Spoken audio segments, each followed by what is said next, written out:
All right, fourth grade friends, I know it's Christmas break, but I still want to keep reading with you. You don't have to listen now, you can save it, but if you want to keep listening, you can. We're on chapter 52, the riddle, because remember, Clara got caught, and she was saving that riddle for an emergency. All the rock trolls around me started grinning strangely and whispering over their shoulders and rubbing their tummies, none of which I cared to think about at all. I think that meant they were going to try to eat her. A riddle? Bodacious Deepthink sneered. Who told you to try that? I forget. Oh, I think not, Bo corrected. Little blue-winged fairies, I'd say. Do you know what happens if I answer this riddle of yours? Something terrible, I guess, trying not to cringe. That's right, Bo said with a rock-splitting laugh. But not terrible for me. And what if you can't answer it? I asked. That brought a smirk to Bodacious Deepthink's wide mouth and made the trolls behind her hoot with glee. That's never happened, Bo said smugly. The surrounding trolls seconded that, sounding proud of how nasty and smart and cunning their leader was. But what if you can't? I insisted, squirming against her hands. Why then, Bo said as she squeezed me tighter, you'll be free to go, of course. And the rhinos? They can go with me? Why, of course, she answered, her voice cold. And the riddle? Pressing my eyes shut, I strained to recall what Jim Dandy's mother had told me. At first I drew a blank that had all the trolls slapping their knees and roaring with laughter as my lips moved, but nothing came out. Ah, Bo mocked, the famous riddle without words. The answer to that is... The trolls gleefully sang, pudding, pudding, pudding, which did wonders for the memory. The riddle popped right out of me. What dreams of red, mine's gold in veins, makes good stew, and always complains. What followed was silence, if you blocked out the rhinos bickering in the background. Every troll cocked his or her head and leaned forward as if able to hear what Bodacious Deepthink was thinking. The great rock troll lifted her chin toward the ceiling and closed her eyes in concentration. When Bodacious Deepthink started tapping her foot, the nearest trolls straightened in alarm, reporting the holdup over their shoulder in whispers. The great rock troll's head whipped toward the whispers so fast that they crammed down their fists in their own mouths to shut themselves up. Some fools in the back must not have heard your pitiful little riddle, Bodacious Deepthink croaked. Would you mind repeating it for them? Now, it really wasn't those trolls in the back. She just needed it repeated, and she didn't want to say it. I repeated it, noticing as I did that the great rock troll was mouthing the words with me. Louder, she said. I turned up my volume, understanding now that she was stalling. Tricky little thing, aren't you? Bodacious clenched her teeth. Take as long as you need, I offered generously. The longer she fussed, the more rhino's stump got out into the tunnel. I don't need time, Bo stamped her foot. But she did need it, and the longer she ground on the answer, the more restless the other rock trolls grew. The nearest ones began edging backwards. The farthest ones slipped behind the boulders, perhaps knowing something I didn't. And all the while, Bodacious Deepthink was squeezing me until I felt like a tube of toothpaste about to blow. Then, without warning, she gave me a shake and cried, I've got it! Worms! Wrong! Liar! She screamed. Afraid not, I said, fighting for breath. Then you're a cheater. The answer must be my cook, but he's never made a good stew, and he can barely burn porridge. Wrong again, I gasped. Hearing that threw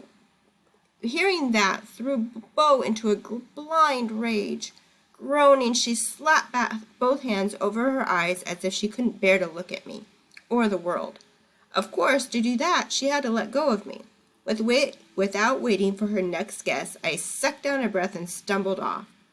By then, a number of rhinos still outside the tunnel had dwindled to 3. Behind me, Bo stomped her foot down so hard that the entire cavern quaked, shaking one more rhino through the tunnel mouth that left my cousin Duke and Uncle Floyd trapped outside. I was almost to them when I heard the loudest shout from behind me. "Wait!" Turning, I saw Bo that had uncovered her eyes and was staring down at Double Knot's lifeless body. "River trolls!" she shouted, as if that explained everything.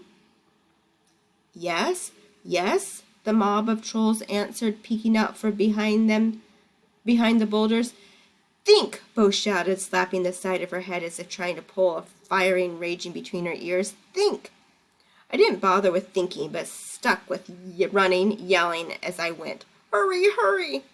For once my cousin Duke took my advice. Kicking Uncle Floyd aside, he launched himself straight into the gap. At the same time he hit the mouth of the tunnel, Bodacious Deepthink roared, "Leeches! It's leeches!" A victory cheer rose from the trolls just as Duke found another reason that he shouldn't have been stuffing himself full of hay. Plump and round as he was, he plugged the mouth of the tunnel all by himself. "Grab them!" Bo screamed. The trolls came whooping after us, with Bodacious Deepthink leading the charge. A row of fire trucks couldn't have put out the blaze in her eyes. From inside the tunnel, the rhino herd shouted for the lantern. Stump stunned everyone by leaning his shoulder into my cousin's rump and pushing as hard as he could. "Pull him through!" Stump ordered the other rhinos. That hardly worked either. Hooves weren't much help when it comes to grabbing and pulling. I arrived, throwing my shoulder next to Stump, but Duke stayed wedged tight. It was reliable St. John who saved the day by calling out from Stump's shoulder, "It wouldn't lift him." That's when we noticed the tunnel mouth was its widest in the middle, narrowest at the top and bottom. Backing Duke out took some sweat, but we managed despite Duke's threats. Then Stump crouched down on his hands and knees, filling the bottom of the gap so that Duke could step on his back. As he crouched, Stump grumbled that his brother Duckwad had made him bend over for the exact same way so he could reach the slug jar. The only good thing about all this, I didn't have time to dwell on how I once talked my younger sister Tessa into the same maneuver to reach the cookie jar. "Just do it," Duke thundered as Bodacious Deepthink huffed nearer and nearer. So Stump did it, allowing Duke to step on his back and crash through the gap. My cousin blundered off into the darkness without so much as a thank you. Then Bodacious Deepthink was screaming, "Into the pot! Into the pot! Into the pot!" as a rallying cry. It worked wonders. The trolls were pouring forward from everywhere, crying for justice and pudding.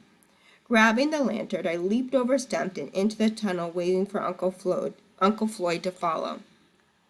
"Now you!" I called. He charged toward us as fast as his wobbly old legs could manage, but as he tried hopping onto Stump's back, one of his ankles buckled, and he hit the gap low and way off center. There followed a smush and a whoomph. I jumped back. Stump got rammed into the tunnel with Uncle Floyd's shapeless hat flying after him. The rock stalagmites and stalactites stayed put, and so did Uncle Floyd, wedged crosswise. Oh, how Bodacious Deepthink roared with joy to see the fix we were in. "My little dumpling!" "Squirm," I ordered, grabbing a hold of Uncle Floyd's horn and pulling with all my might. "Breathe in," Stump shouted, but it was no good. Uncle Floyd might as well have been superglued into place. "Leave me," Uncle Floyd said. "Go." He didn't come anywhere near shouting it. In fact, he said it so low that I could barely hear him above all the rock trolls stomping closer.